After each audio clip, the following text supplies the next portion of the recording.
Canon enfrenta o cavaleiro espírito chamado Pollux. Ele é o servo mais poderoso da deusa Nêmesis. Canon acaba sendo atingido por um poderoso golpe do inimigo e cai no chão. Ao se levantar, Canon abandona a escama de dragão marinho e decide lutar com as mãos limpas, como no boxe antigo. Olá cavaleiros e amazonas, bem-vindos ao canal Sempre Quis Saber. Eu sou o Wesley, no vídeo de hoje trago para vocês o capítulo 12 completo de Cavaleiros do Zodíaco Rise of Poseidon. Nesse episódio teremos a continuação da luta entre Canon e Pollux. E também quero indicar para vocês a nova coleção de mangás de Cavaleiros do Zodíaco. Essa é a coleção Final Edition, que está sendo lançada pela editora JBC. É uma versão atualizada da saga clássica de Cavaleiros, que contém os capítulos especiais que foram lançados nos últimos anos. Então não perde tempo e já comece a sua coleção. O volume 1 acabou de ser lançado, então corre e garanta o seu. Também já vai deixando o seu gostei nesse vídeo, mostre para o YouTube a força dos fãs de Cavaleiros. E sem mais enrolação,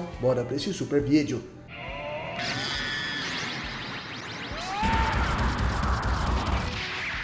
Sempre quis saber!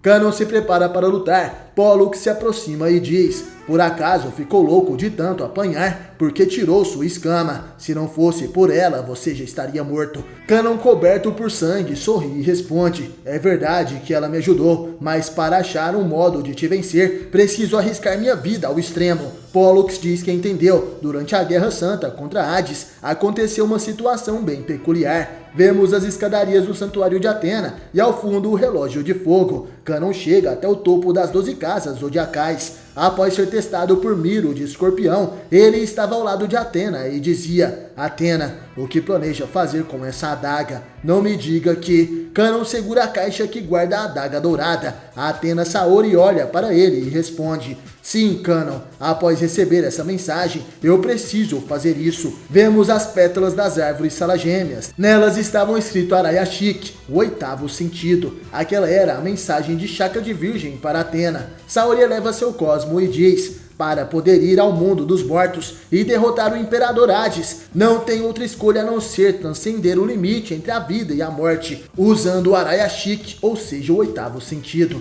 Canon fica surpreso com aquelas palavras e diz: como é? Algo além da vida e da morte, o oitavo sentido? É verdade, quando Shaka morreu, ele foi capaz de ir consciente para o mundo dos mortos, graças ao seu oitavo sentido. Se o oitavo sentido permite que alguém vivo vá para o mundo dos mortos, será que é possível que também ocorra o contrário? Será que uma pessoa morta pode voltar ao mundo dos vivos utilizando o oitavo sentido? O que aconteceria com seu corpo? Nos tempos atuais, Canon pergunta para Pollux: talvez um herói mitológico consiga fazer algo assim. Você está usando o oitavo sentido para manipular a existência de seu corpo, não é?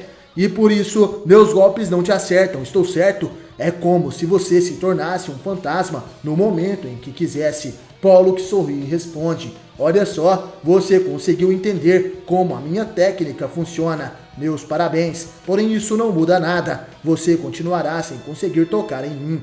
Pollux ativa o oitavo sentido, porém Canon sorri. Em pensamentos ele dizia: alguns cavaleiros conseguiram despertar o oitavo sentido para irem vivos até o mundo dos mortos. E se eu já o despertei, então sou capaz de dominá-lo também. Cosmo, se eleve e ultrapasse os limites para que eu alcance o oitavo sentido novamente. Canon eleva seu cosmo, enquanto isso Pollux avança para o ataque. Ele dizia: idiota, o que acha que consegue fazer? De repente, vemos que Pollux consegue atingir um poderoso soco no rosto de Canon. O dragão marinho também tenta acertar um soco em Pollux, porém sua mão atravessa o corpo do inimigo, como se ele fosse um fantasma. Pollux dizia: viu só, o resultado continua o mesmo. Uma pessoa comum não pode se igualar a um gênio, não importa o quanto ela se esforce. Entendeu agora, seu maldito?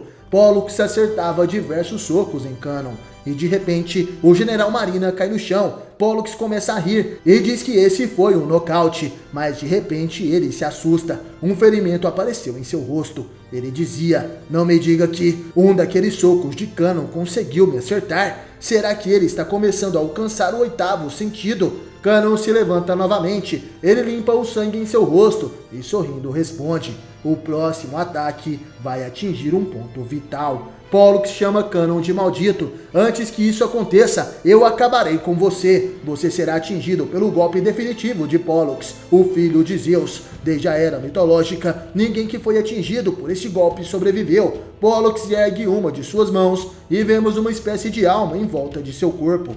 Canon fica assustado, aquela coisa que corria em volta do seu corpo parecia uma espécie de bola de fogo demoníaca. Pollux então revela que este é o fogo do destino. Durante as noites de tempestade, se via no topo do mastro dos barcos chamas que pareciam estar dançando. O motivo por trás desse fenômeno era a elétrica estática. É o que chamamos de luminescência, e desde os tempos antigos, essa chama era considerada um sinal de boa sorte. Ela nos animava durante as tempestades e nos garantia uma boa viagem. Essa chama do destino começou a ser chamada pelos marinheiros de Fogo de Santelmo. Pollux avança rapidamente, aquele era o seu golpe, o Fogo de Santelmo. Como se fosse uma energia estática, ele passa pelo corpo de Canon, acertando o cavaleiro com um golpe certeiro. Canon cai mais uma vez perante o poder do inimigo. Pollux dizia: a vitória e a glória são minhas, a derrota e a morte são suas. Porém, de repente, o guerreiro sente algo estranho.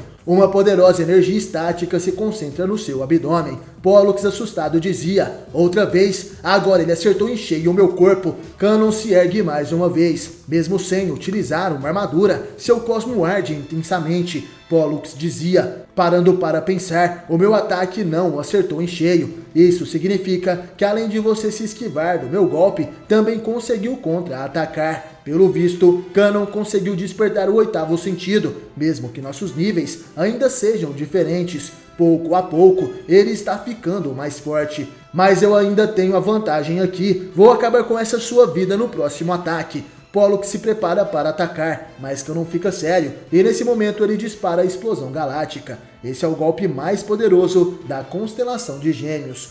Pollux é pego em cheio pela explosão galáctica. Ele é lançado para o céu. Canon cai de joelhos e se pergunta se conseguiu derrotar o inimigo. Porém, nesse momento, percebemos que Pollux já estava logo atrás de Canon. Ele dizia: você me surpreendeu um pouco. Na realidade, me surpreendeu bastante. Você é o único que saiu vivo da minha técnica e ainda consegue me golpear. Canon fala que isso é impossível. Você ainda está vivo, mesmo após receber diretamente a explosão galáctica. Pollux começa a rir. Não seja ingênuo. A maior parte do seu ataque não me atingiu. No fim de tudo, são apenas alguns socos seus que podem me atingir. Você não consegue provocar dano considerável para sair vitorioso deste combate.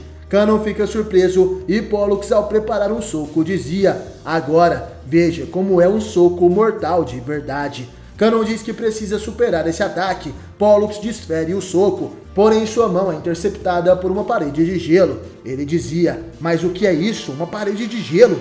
Quem chega até ali é ninguém menos do que Isaac de Kraken. Ele perguntava: o que foi, Canon? Essa é a força do homem que se autonomeou General Marina. Canon fica surpreso ao ver Isaac, que falava: eu senti um cosmo poderoso, então corri pra cá. Pode deixar que eu assuma a batalha. Canon pergunta o que Isaac estava querendo dizer com isso, e de repente o General Marina de Dragão Marinho acerta um soco certeiro em Isaac de Kraken. Isaac cai no chão e Canon continua: porque está perdendo tempo vindo interromper a batalha dos outros. Você deveria estar indo enfrentar a deusa Nêmesis, ou já se esqueceu de tudo que seu mestre te ensinou. Você deve sempre se manter calmo e frio, focando sempre no objetivo principal desta guerra, sem pensar nos motivos pessoais. Você já treinou para ser um cavaleiro, então sabe que temos que seguir em frente e acreditar que nossos companheiros sairão vitoriosos. Isaac compreende o que Canon queria dizer, e o dragão marinho continua: eu ainda posso lutar, não preciso que um jovem guerreiro se arrisque por mim,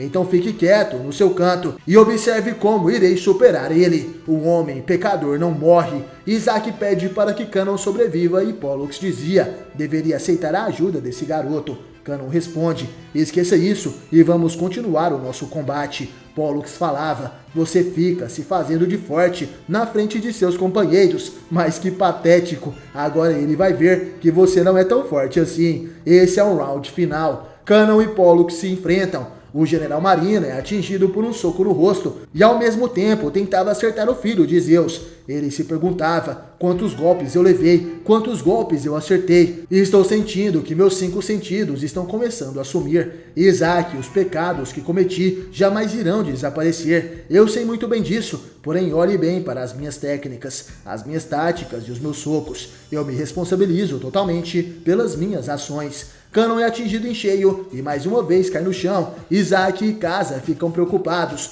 Pollux mais uma vez concentra seu poder e diz: isso acaba aqui, morra! Quando ele estava prestes a disparar o fogo de Santelmo, algo acontece. A escama de dragão marinho aparece na frente de Cânon. Pollux fica surpreso e Cânon dizia: a escama de dragão marinho veio me proteger. Por que está fazendo isso, sendo que a usei sem autorização? De repente, a escama de dragão marinho, por vontade própria, se desmonta e cobre o corpo de Cânon. Pollux, Casa e Isaac ficam surpresos. A escama de dragão marinho voltou a cobrir o corpo de Cânon, porém agora em uma nova forma. Por conta própria, a escama de dragão marinho protegeu o Cânon, assumindo agora a forma de uma escama arcana. Essa é a verdadeira forma da escama mitológica de dragão marinho. Cânon fica surpreso e dizia: dragão marinho veio para me lembrar que ainda não concluí minha missão como General Marina. Pollux começa a rir e diz: você é tão fraco que todos querem te proteger. Se não fosse o garoto naquela hora, e agora a escama também, você já estaria aniquilado. Cânon sorri e responde: você tem razão. Eu confesso que não morri antes, porque tiveram boas pessoas que me mantiveram vivo, e é por essas pessoas que não posso perder aqui. Cânon se lembra de Atena e Miro, porém Pollux diz que aquelas são palavras de um homem morto. Cânon se prepara e fala em pensamentos: esse é o fim. Se eu falhar agora, todos os esforços terão sido em vão. Preciso me concentrar totalmente em Pollux e no segundo exato dar um soco com toda a minha força. O poder da explosão galáctica, o poder do 8º sentido, tudo está concentrado no meu punho esquerdo. De repente vemos uma intensa luz que traz dezenas de planetas consigo. Aquela é a Galáxia Fantasma, o novo golpe de Cânon. Ele ataca Pollux, que dessa vez fica extremamente assustado, porém nada acontece ao corpo do guerreiro espírito. Ele começa a rir, apenas o chão foi destruído pelo golpe de Cânon. Sorrindo, o inimigo dizia: isso é o melhor que pode fazer, não sentirem cócegas. Cânon dá as costas para Pollux e fala para os outros generais marinas que eles devem seguir em frente. Pollux não entende o que aconteceu e Cânon responde: se quiser continuar vivo por mais alguns minutos, sugiro que não se mova. O inimigo pergunta: como assim? Do que você está falando?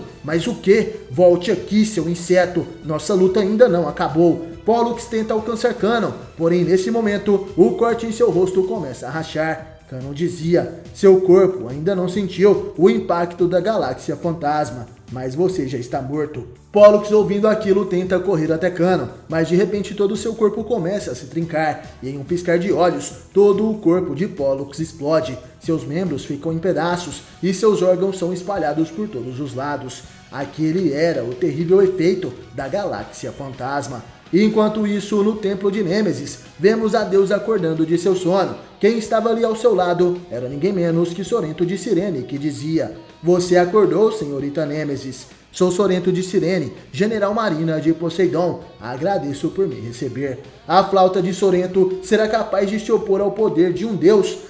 Não perca o próximo capítulo de Saint Seiya Rise of Poseidon aqui no canal. E é claro, comente aí o que vocês acharam desse vídeo. Obrigado por assistir até o final. Valeu, falou, tamo junto e até a próxima. Queime seu cosmo até o infinito.